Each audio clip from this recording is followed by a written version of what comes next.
Gabyo! Salamat!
Okay, so ngayon susubukan natin yung horseback riding. Kaya ako niyan, kuya?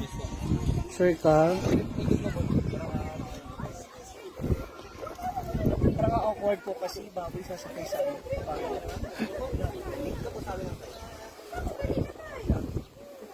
Pero kinawa. Dito ka kuya. Okay.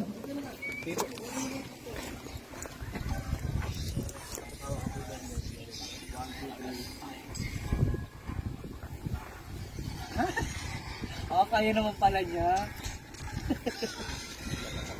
Ang afford yung importante nakasakay sa kabayo. Uy, may pa. Kainis, bagong-bago ko ha. Bagong-bago yung hat. Mukhang malaking tulong ito.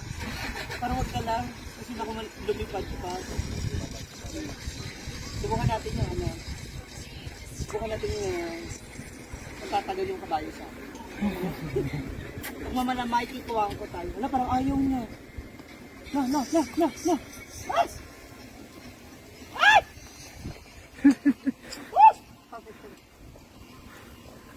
Nawala yung balance ko.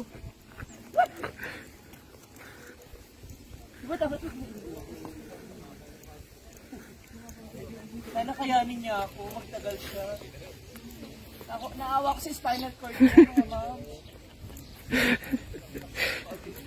Yung elepante nakasakay sa kabayo. Hindi ako magmamakikuhaan ko dito, hindi ka kayanin. Ay! Oh.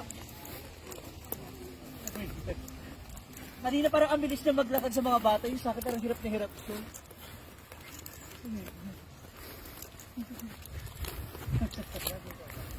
Opo. Sa isang sakayan sa kabayo, magkano nga po? 100 pesos. Tapos ganito kabigat yung sasakay. Para ako yung naawa sa kabayo. Parang kukulangin yung kainin yung damo. Mas hanggang saan tayo? Paikot. Ayan, okay. Kakayanin niya. Hanggang ilang kilo yung kaya niya? 200. 200. Nakubuti na lang, nasa kalahati pala ako. 89, oo. 89 kilos naman tayo.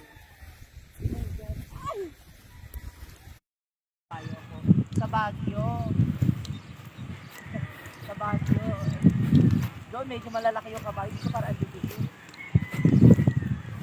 Ilan taon na to kuya? 9 years old? 9 years old. Tapos ganito kalaki bumubuhat sa akin. Ay, ganito kalaki yung binubuhat niya. Parang feeling ko magdidire-diretso kami sa baba.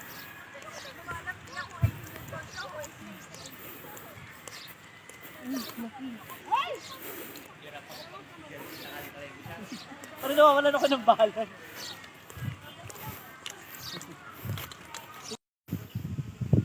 Ayan, so tapos yung pag-iikot natin. Hawak ko sa kabayo, parang nagpipinitensya. Bigat-bigat ko. At least yung muli na-experience ko yung pagsakay sa kabayo. Saan tayo bababahin ko? Pagdali. Hawak ko sa bato. Hawak ko sa bato. Oh!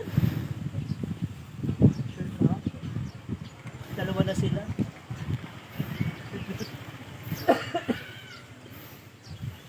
Ma. Ay! Yeah. Struggle is real. Pero it's a success and ayan, experience na natin yung may bigla maning pa. Success ang ating pag horseback riding.